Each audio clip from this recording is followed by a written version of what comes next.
Detajet të reja nga tragjedia në Roskovec, ditën e sotme funeralet për 2 viktimat. Tragjedia e rëndë që tronditi fshatin vidhisht të Roskovecit këtë të premte mori përmasa edhe më të dhimbshme teksa numri i viktimave arriti në 3. Ditën e sotme do të mbahet ceremonia lamtumirës për bashkëshortët Kosta dhe Belere Plaku.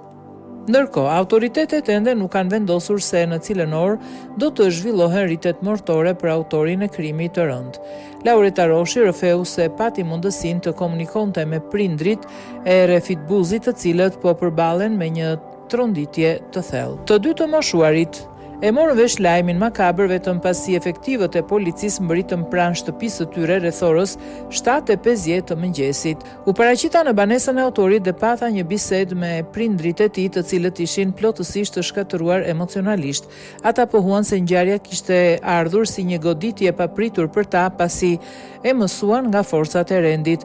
Babai, i cili vuan nga sëmundje të zemrës së bashku me nënën, treguan se i biri kishte 2 ditë që nuk kishte prekur ushqim dhe ishte larguar nga shtëpia që në orët e para të mëngjesit.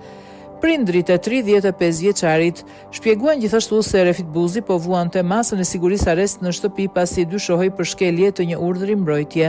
Sipas dëshmisë së tyre, i riu kishte ngritur zërin në mënyrë të përsëritur për t'i kërkuar ish-partneres së tij kthimin e një shume monetare. Pasi u lirua nga situata e mbajtjes peng, Rosalinda Plaku mori fillimisht trajtim mjekësor në spital dhe më vonë u dërgua në ambientet e drejtorisë së policisë për të dhënë versionin e saj mbi ngjarjen. Ndërhyrja e forcave speciale e Renea për të bindur autorin që t'i dorë zgjati disa orë, por përpjekjet rezultuan të kota pasi 35 vjeçari dha fund jetës me armën e zjarrit që mbante me vete.